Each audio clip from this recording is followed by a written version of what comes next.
On-human soldier against an alien empire? Looking back at the logistics, they never stood a chance. The Zylari Dominion had calculated every variable of warfare, every algorithm of conquest, and every statistical probability of rebellion. But they had failed to account for the one variable that defies all computation: the terrifying aggressive tendency of humans to pack bond with literally anything that moves. Sovereign Vera adjusted the climate weave of her ceremonial robes, though it did little to chase away the chills settling in her primary cardiac chamber. The detention spire was supposed to be a sterile environment, a place of logic and containment. Yet for the last three rotations, it had felt less like a prison and more like a chaotic experiment in thermodynamics. She stood on the far side of the containment barrier, in him observing subject Kalen. He was sitting on the floor of his cell, despite the perfectly functional gravity suspension slab provided for his rest. He was tinkering with a loose panel on the heating unit, using a spoon he had somehow secreted away from his nutritional paste ration. Vera tapped the glass, the sound sharp and demanding. "Stop that!" she commanded, her voice amplified through the intercom. "You are damaging Dominion property." Kalen jumped, dropping the spoon with a clatter. He looked up and Vera felt that familiar, illogical ripple of confusion. He didn't look like a guerrilla warrior.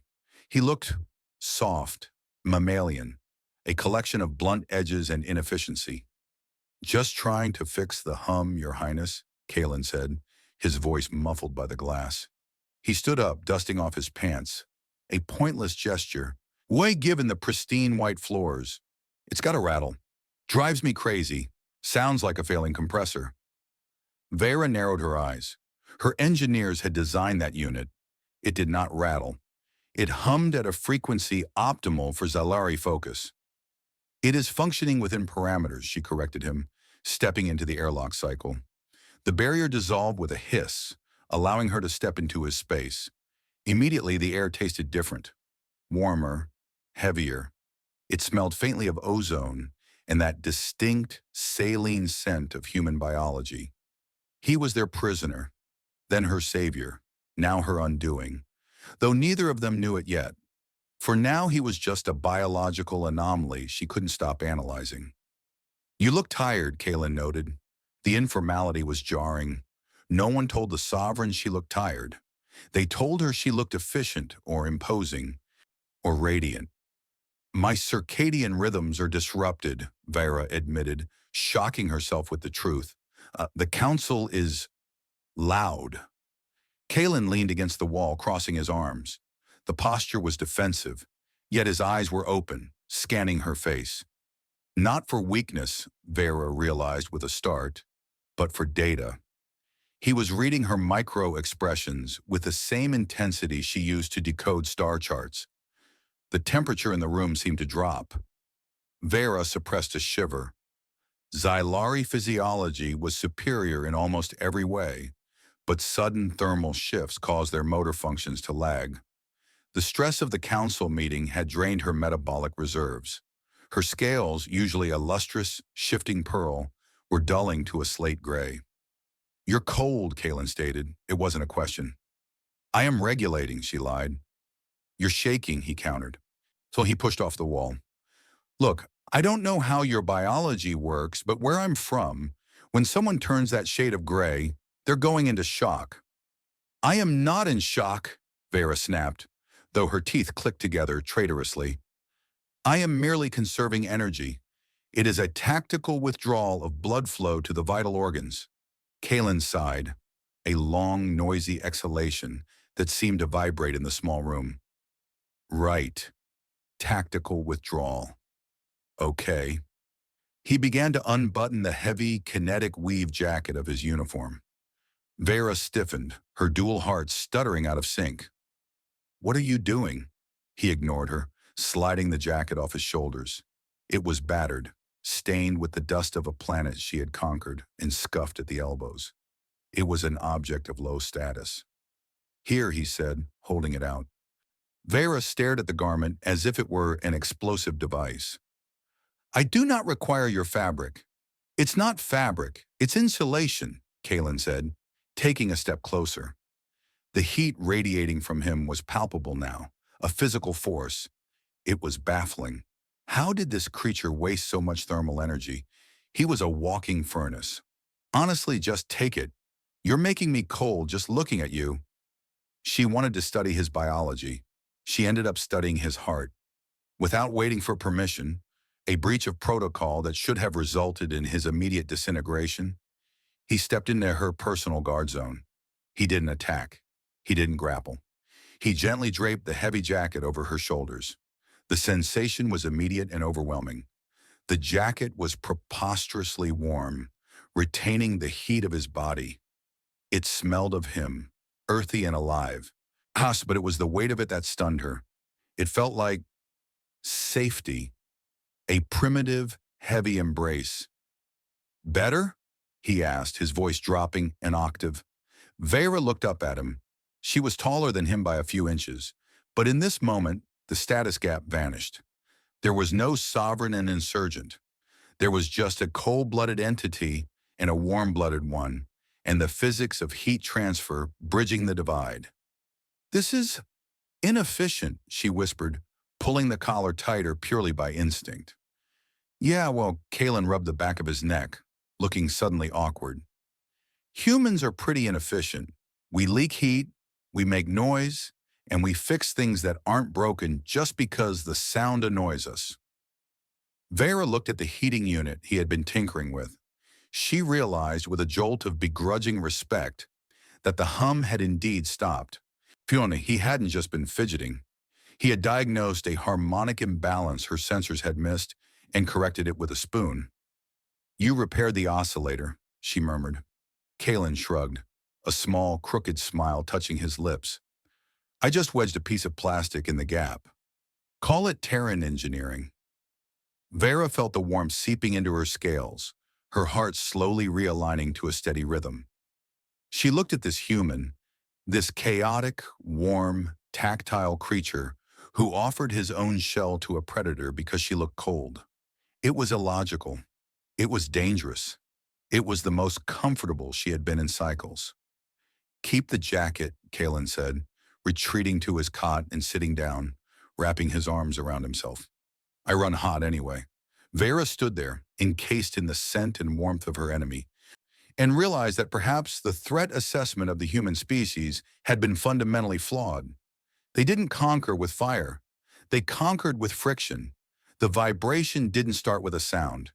It began as a frequency that made the fluid in Vera's secondary heart churn, a low-level resonance of the spire's structural integrity failing.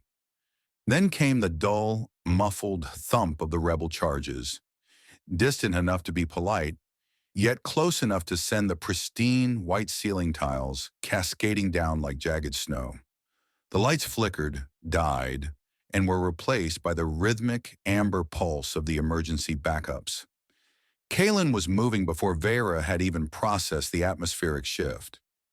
It was that terrifying human instinct again, that sudden, violent transition from lethargic lounging to precision movement.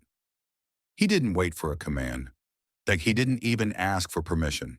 He grabbed her by the sleeve of his own jacket, which she was still wearing, and yanked her toward the corner of the cell. Get down, he barked.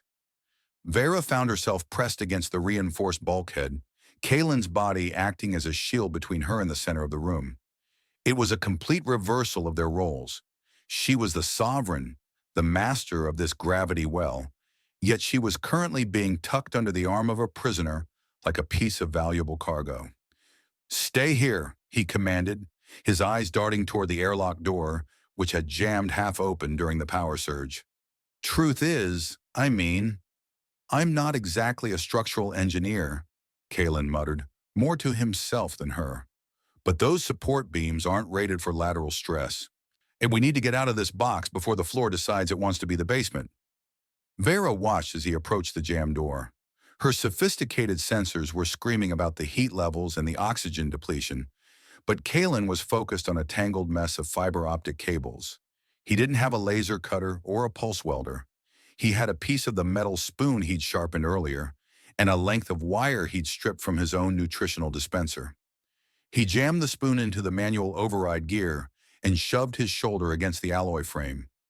His face turned a startling shade of crimson, and the veins in his neck stood out in sharp relief. A physiological display of raw, stubborn effort that Vera found herself recording with hypnotic focus. With a groan of protesting metal, the door slid back. "Go!" Kalen shouted, waving her through. They moved through the smoky corridors, Vera's scales vibrating with the structural groans of the spire. At every turn, Kalen made decisions based on things she couldn't see. He felt for drafts to find exits. He listened for the hum of active power conduits to avoid live wires. It was a masterclass in human improvisation.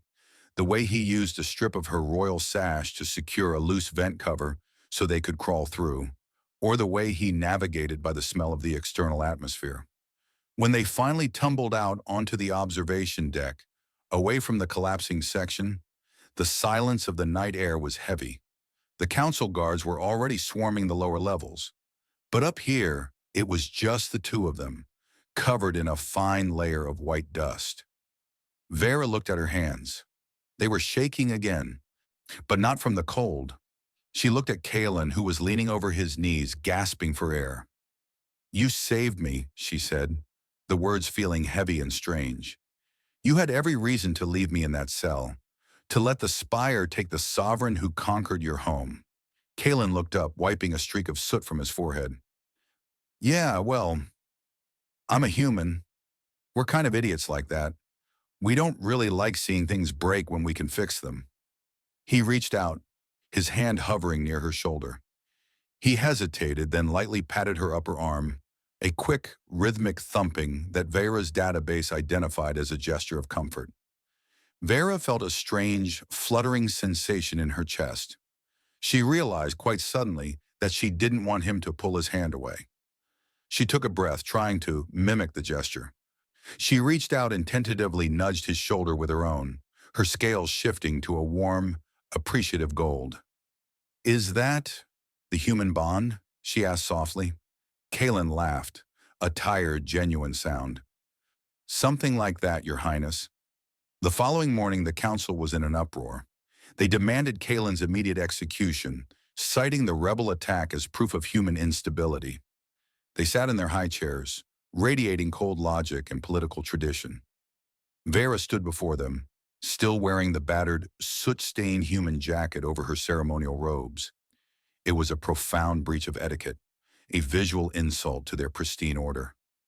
"The human will not be executed," Vera announced, her voice echoing through the chamber. "Nor will he be returned to a cell." The High Arbiter's eyes flared. "This is a violation of protocol, and he is a prisoner of war." "He is my official liaison," Vera corrected, her dual hearts beating in a steady, defiant unison. "The Dominion focuses on what we can take and what we can hold. We have ignored the most potent weapon in the Terran arsenal." "And what would that be?" the Arbiter sneered. Vera looked toward the back of the room where Kalen stood, looking remarkably out of place and entirely unimpressed by the weight of Zylari history. "Empathy," she said. "I mean, I don't know. Maybe we've spent too much time studying their biology and not enough time studying their hearts. I'm choosing personal trust over political tradition. From this moment on, Subject Kalen is under my protection." As she stepped down from the dais, she passed Kalen. Without looking at him, she let her hand brush against his, a brief, accidental contact that lingered just a second too long. She had started the cycle as an anthropologist trying to understand a primitive species. She ended it as a woman who realized that sometimes the most sophisticated thing in the universe is simply being there to hold the door open.